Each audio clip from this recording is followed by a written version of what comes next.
It's been a while since I wanted to get my hands on Samsung's Galaxy M series, but it wasn't available in my country. Just recently I imported the Samsung Galaxy M51 after finding this one of the most promising Samsung mid-rangers. And here it is now. Not only I am going to unbox this phone, I am also going to tell you guys why I got it and what are my thoughts about it. So before we begin, make sure to hit the subscribe button, press the bell icon and like this video if you find it useful.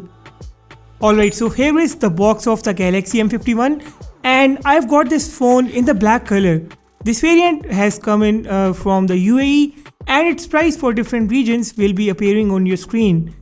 My M51 comes with a RAM of 8 gigs and the internal storage is 1 to 8 gigs.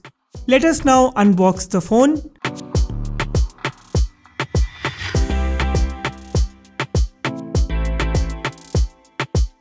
First of all, we get this envelope at the top with some useless paperwork and a SIM eject tool.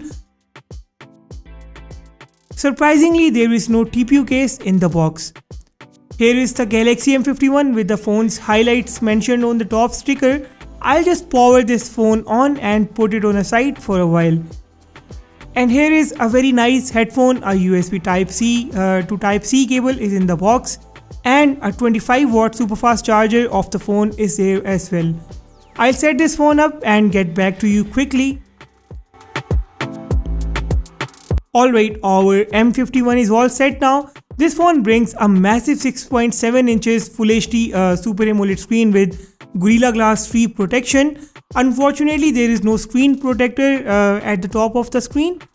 The phone is built fully out of plastic and this is the cheapest plastic that I've ever seen on a phone. Right after unboxing the M51, I had it in my pocket along with my GoPro Hero 9, and the moment I took the M51 out of my pocket, I was shocked to see that its back was full of scratches, and this was really disappointing for me. This is something where Samsung has massively cut the corners. After seeing this plastic body of the M51, I started liking the polycarbonate material of the Samsung A lineup. The M series is definitely cheap for this very reason. As far as the buttons and the ports are concerned, you get the volume rocker and the power button along with the fingerprint scanner on the right side. At the bottom is the headphone jack of the phone, USB Type-C port and the speaker grill along with the primary mic is there too. SIM card slot with the options for 2 nano SIM cards and a micro SD card is on the left side. And at the top of the phone is a secondary mic. There is a 7000 mAh battery in this phone, but this phone doesn't feel as heavy. The weight management is quite good here. Now the phone out of the box runs on the One UI 2.1 core. This is also one of the reasons that I got this phone. I personally wanted to find out the differences between the One UI 2.1 core and the standard One UI. And I'll definitely do a couple of videos in near future once I am done finding all the differences between these two UIs. As of now, the One UI 2.1 core looks pretty much similar to the normal One UI. I haven't found any apparent changes or differences here in the very first look. Everything looks the same so far. Now the M51 is either powered by the Qualcomm Snapdragon 730 or the 730G, and my variant comes with the former. I further ran the Antutu benchmark on it and got a score of 274K.